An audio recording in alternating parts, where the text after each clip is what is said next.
There is a man walking into a Tennessee courthouse town in 1838, and everything on his belt is a felony. The long knife he used to skin 4 elk that winter. The short pistol he carried because a rifle was too heavy to manage in the brush.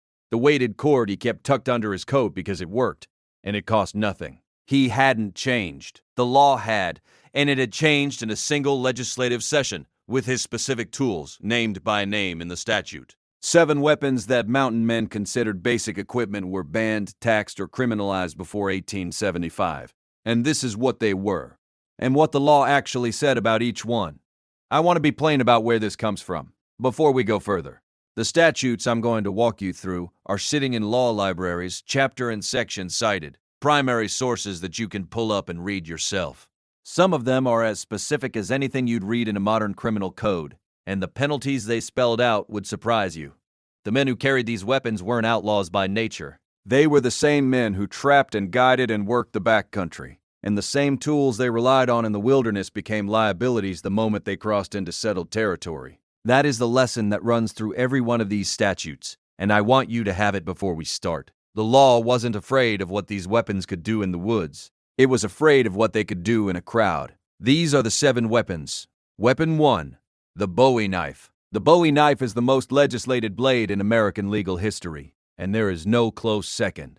Alabama, Tennessee, Texas, Mississippi, Virginia, North Carolina, and Arkansas all named it explicitly in state statutes, each with its own specific penalties, each treating the knife as a distinct legal problem rather than just another sharp object. Alabama moved first. In 1837, the legislature passed what it titled an Act to Suppress the Use of Bowie Knives. The central provision imposed a tax of $100 on the sale or possession of a Bowie knife. And in 1837, $100 was several months of wages for a working man, which wasn't revenue collection, it was a practical ban for everyone who couldn't pay it. The law also included a homicide provision.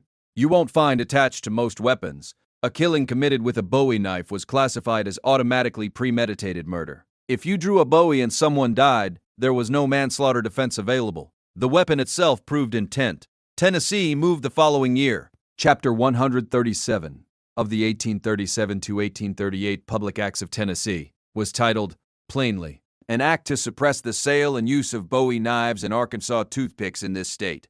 The statute banned the sale and transfer of Bowie knives and weapons similar in form or size. Then, Section 4 created a new felony. If any person carrying one of these knives was involved in a sudden fight and cut or stabbed another person with it, regardless of whether death resulted, that person faced 3 to 15 years in the state penitentiary. Texas took a different approach in 1871. The legislature passed an act to regulate the keeping and bearing of deadly weapons, and listed Bowie knives in Section 1 alongside dirks, daggers, slungshots, brass knuckles, and pistols, making it a misdemeanor to carry any of them in public unless the person could prove immediate threat of unlawful attack. Section 3 went further. Bowie knives were specifically banned from churches, schools, circuses, ballrooms, election precincts, and public gatherings. The Mississippi Concealed Weapons Statute grouped Bowie knives with dirk knives, butcher knives, pistols, and brass knuckles as the standard cluster of weapons whose hidden carry was a criminal offense. Virginia named the Bowie knife in its 1887 Concealed Weapon Code, and the knife remains in both Mississippi's and Virginia's concealed weapon statutes today. The design itself was part of the legal problem. Bowie knives typically ran 8 to 12 inches of blade with a clip point and a crossguard, which made them suited for fighting in a way that a hunting knife wasn't. Legislators treated the crossguard as evidence of intent. The knife didn't just cut, it was built to cut people. That distinction showed up in how they wrote the laws. Now, here is the part most folks don't expect. The dirk made more concealed weapon law by raw count than the Bowie itself. And one of those statutes tells you something important about what these laws were actually designed to do. Weapon 2. The dirk. If the Bowie knife got the most famous laws, the dirk got the most of them by count. Virginia, Louisiana, Tennessee, Arkansas, Texas, Mississippi, and North Carolina each wrote it into their concealed weapon statutes, giving it more individual legislative mentions than almost any other single knife type in 19th century American law. The dirk came to America from Scotland, carried by immigrants who knew it as a compact fighting blade, single-edged, designed for stabbing rather than cutting. In America, the term applied broadly to any short, fixed-blade stabbing weapon. It wasn't a utility knife. It had no agricultural use, no skinning application, no camp purpose that a regular knife didn't serve equally well. Legislators recognized that, and it showed up in how they classified it alongside the Bowie in statute after statute. Virginia made it explicit as early as 1849, writing it unlawful to habitually carry about, hid from common observation, any pistol, dirk, Bowie knife, or weapon of like kind. The statute targeted habit, not a single incident, which shows how the legislature thought about these weapons. It wasn't the blade itself that was the offense. It was the pattern of carrying it hidden and ready in settled society. The Texas 1871 Act listed the dirk in Section 1 with brass knuckles, slingshots, and Bowie knives. The statutory formula, Bowie knife plus dirk, dagger or weapon of like kind, appeared across every southern and border state legislature. And it appeared there because the two weapons together covered the full range of large fixed-blade knives designed for personal combat, the chopping weapon and the stabbing weapon. There is one more element to the dirk's legal history worth knowing, because it shows what these statutes were sometimes actually about. Mississippi's 1865 law explicitly prohibited freedmen from possessing dirk knives or Bowie knives. This was the Black Code period, right after the war, and the laws targeting these weapons were not always about public safety in any neutral sense. They were also tools for deciding which groups of people were allowed to be visibly armed in public, and which weren't. The dirk's place in that statute is not a flattering footnote, but it's an honest one. The dirk story is a story about legislative language. The next blade on this list has a different kind of story, the kind that happened first, on the floor of a state house, before the ink on the law was even dry. Weapon 3, the Arkansas toothpick. The name tells you something about the sense of humor the frontier ran on. An Arkansas toothpick was a long, straight, double-edged blade designed for thrusting, slimmer than a Bowie and more dagger-like, running anywhere from 8 to 14 inches. And the joke was that a man from Arkansas needed a toothpick of that size just to keep things tidy. Tennessee's 1837 to 1838 Act named it by that exact term, banning it alongside the Bowie and subjecting it to the same sale prohibition and the same 3 to 15-year felony for drawing it in a fight. Legally, the legislature treated the two knives as equivalent threats. Now stay with me, because here is where this becomes something more than a weapons history. On December 4th, 1837, weeks before Tennessee passed that law, the Arkansas House of Representatives was in session. Speaker of the House John Wilson got into a dispute with Representative Joseph J. Anthony over a land survey. The argument escalated, and Wilson leaped out of the speaker's chair and went for Anthony with a Bowie knife, while Anthony drew a 12-inch Arkansas toothpick to defend himself. Wilson stabbed Anthony to death on the floor of the Arkansas legislature, in the chamber of lawmaking, in front of a room full of witnesses. Wilson stood trial for murder, was convicted only of manslaughter, and the governor pardoned him. The killing went into newspapers across the country. The image of the speaker of a state legislature killing a representative with a Bowie knife while the dead man held a toothpick, with the other lawmakers watching, was not something people forgot quickly. Tennessee's ban on both weapons came down weeks later, a direct legislative response to what happened in Little Rock that December afternoon.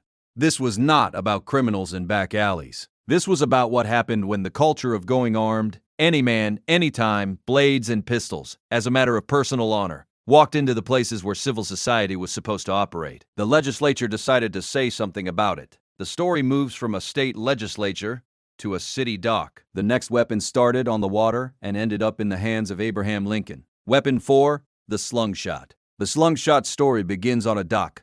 It's a maritime tool, a dense weight, usually lead or iron, wrapped in leather and attached to a flexible cord or handle. And sailors use them to cast mooring lines by whipping the weighted end out so the cord follows. Dock workers use them for the same purpose. The design is simple and the materials cost almost nothing, which made it easy to adapt from a dockside tool into something else entirely. By the 1840s and 1850s, the slingshot had become one of the primary weapons of street gangs in New York City and other large port towns. It hit like a club. It was silent. It was small enough to put in a coat pocket.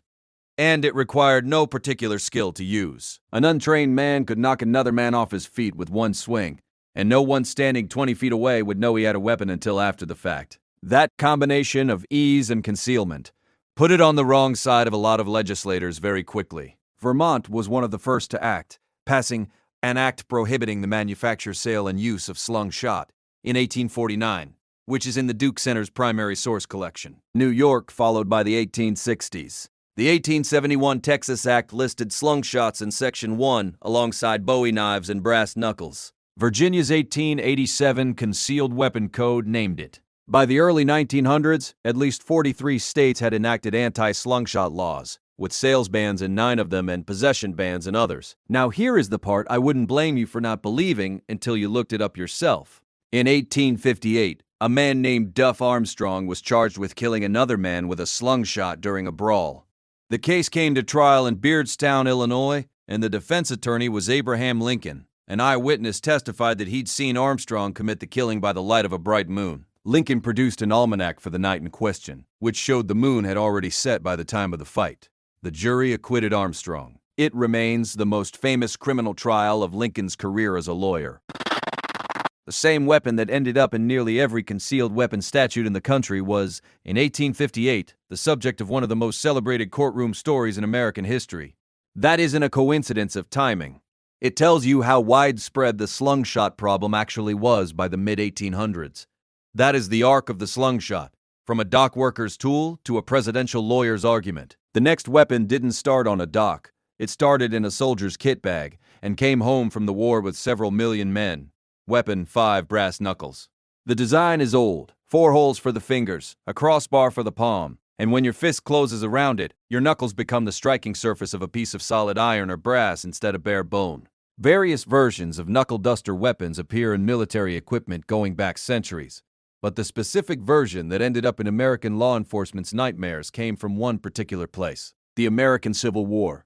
Soldiers on both sides of the war bought brass knuckles out of catalogs or cast their own from melted down lead bullets. They were cheap, available, and compact enough to fit in a kit bag alongside everything else.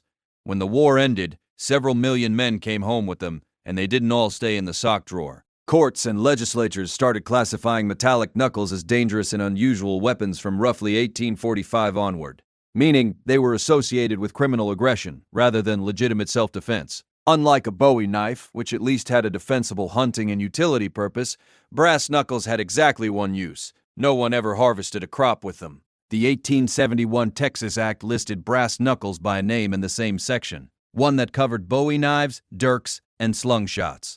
Arkansas banned the sale of brass knuckles alongside Bowie knives and dirks in 1881. North Carolina's 1879 statute prohibited concealed carry of brass, iron, or metallic knuckles. Tennessee's Bowie knife statutes addressed them as well. At least 8 states enacted sales bans. The legal pattern on brass knuckles is slightly different from the edged weapons. The Bowie knife had been legislated against since 1837. But the most sweeping brass knuckles laws came after the Civil War, when the weapon had spread widely enough to show up consistently in criminal cases. The post-war period was when both lawmakers and courts decided the knuckle duster belonged alongside the Bowie, in the cluster of weapons too dangerous for public carry. I'll say this one time before we go further, and I won't bring it up again. Everything I've covered in this channel and more is gathered in a book on my website. If you want it, it's there. If you don't, no matter, there are 2 more on the list. One of them was so associated with a specific type of killing in southern cities that the name stuck as plain description. The other one made history in a theater in Washington in 1865. Weapon 6, the push dagger. The push dagger, also called a push knife or T-handled dagger, is gripped in a closed fist with the blade projecting forward from between the knuckles. You don't slash with it, and you don't cut with it. You drive it straight ahead with your body weight behind it, and the design means it stays in your grip even if your fingers are wet, cold, or moving fast. Its origins in America were urban, not frontier. The weapon took hold in cities like New Orleans, Savannah, and Memphis, river towns where gamblers, riverboat men, and political figures moved through streets with a different kind of danger than a mountain man ever faced. The violence in those cities happened close, indoors, in rooms where a long blade was a problem before you even drew it. The New Orleans version was called the gimlet, a blade about 2 inches long with a T-shaped handle, small enough to be completely invisible inside a closed hand. Gamblers favored it at card tables. The city banned it, after a string of violent incidents tied to it, because city governments in the 1870s were doing what state legislatures had been doing for 30 years. Looking at the specific weapon type associated with specific violence and writing it out of public life. The push dagger didn't appear in as many state statutes as the Bowie or the dirk, but its reputation made it a different sort of threat. The Bowie knife was a tool that could be used as a weapon. The push dagger had no other purpose. There was nothing it could skin, nothing it could split, nothing it could build. It existed to penetrate human tissue at close quarters, with minimum exposure to the attacker. And legislators in southern cities understood that clearly enough to write city ordinances banning it in the 1870s. I want to be straight with you on this. 1. Documented state-level statutes targeting push daggers, specifically before the Civil War, are harder to trace in primary sources than the statutes covering Bowie knives or slingshots. The weapon's reputation as an assassination tool was well established, and city bans are documented. But if you're looking for the same quality of primary statute citation that Alabama and Tennessee left behind for the Bowie, this one doesn't have it to the same degree. I'd rather tell you that than pretend otherwise. Weapon 7. The Derringer Pocket Pistol. Henry Derringer was a Philadelphia gunsmith, and around 1825 he designed a pistol that changed what concealed carry meant in America. It had a short barrel, a large bore typically running .41 caliber or larger, and it held a single shot, small enough to disappear in a coat pocket or a vest. He called it the Philadelphia Derringer, and it was the first mass-market pistol designed from the ground up to be carried hidden on the person. His surname became a word. By the mid-1800s, Derringer, spelled with 2 R's and no longer specifically his product, was the generic term for any compact single-shot concealable pistol made by any manufacturer, and the original name had dropped an R in the process. That distinction is how you tell Henry Derringer's specific gun from the category it spawned. The primary market was not mountain men. It was gamblers who needed one-shot stopping power at card table range, women who carried them in fur hand warmers as muff pistols for city streets, and merchants who traveled alone with cash on them. The pistol was cheap enough to be accessible and small enough to be truly hidden, which was the whole point of the design. Concealed weapon laws in Texas, Virginia, Mississippi, and other states grouped pocket pistols with Bowie knives and dirks in the same legislative language, treating them as weapons too dangerous to carry hidden in public. The Texas 1871 Act made it a misdemeanor to carry any pistol without evidence of immediate threat, the same statute that targeted the Bowie knife. Virginia's 1887 code listed pistol or gun directly alongside dirk, Bowie knife, razor, slungshot. Legislators talked about hidden pistols and hidden knives in the same breath, because they presented the same problem. No warning before use. No way for anyone nearby to prepare or respond. Then came April 14, 1865. John Wilkes Booth walked into Ford's Theater in Washington and used a Philadelphia Derringer to shoot Abraham Lincoln. The pistol he used was Henry Derringer's specific design, single shot. The same compact form that had been circulating in gamblers' pockets and ladies' hand warmers for 40 years. The most notorious killing in American political history was done with the weapon this entire discussion of small concealable arms had been building toward. What followed was predictable. Concealed pistol legislation accelerated across every state in the following decade. The cultural association between small hidden pistols and assassination, already present in the legislative debates of the 1850s and 1860s, became impossible to argue against after Ford's Theater. The mountain man who carried a pocket pistol as his close defense backup was now carrying something that, in the mind of every legislator in the country, had a face attached to it. What the law was really saying. Look at those 7 weapons together and the pattern becomes clear. Bowie knife, dirk, Arkansas toothpick, slungshot, brass knuckles, push dagger, Derringer pocket pistol. Every one is portable, every one is concealable. Every one can be used at close quarters without warning, without the target having any chance to see it coming and respond. A long rifle, open carried on the shoulder, doesn't appear in those statutes. A pistol in a holster on the hip, visible to anyone who looked, drew lighter regulation than the same pistol in a coat pocket. The law wasn't drawing a line at lethality, because a rifle will kill you just as dead as a Bowie knife. It was drawing a line at visibility. The weapons that couldn't be seen were the ones the law went after. And the frontier logic that said, a man carries what keeps him alive and doesn't owe anyone a preview of his kit, ran directly into the civic logic that said, people living together in a town have a right to know what's in the room with them. Those two ideas have been in tension since the first courthouse went up west of the Appalachians. And these statutes are the record of where that tension broke first. Some of these laws were also about something uglier. The 1865 Mississippi statute that targeted dirks and Bowie knives by specifying who couldn't carry them shows that public safety was sometimes cover for controlling who was allowed to be armed at all. That's part of this history, and it belongs in it. What's left of these laws today, Mississippi's concealed weapon statute still names Bowie knives, dirk knives, and pistols in the same provision. Virginia's code still lists dirk, Bowie knife, stiletto knife alongside firearms as prohibited concealed carry items.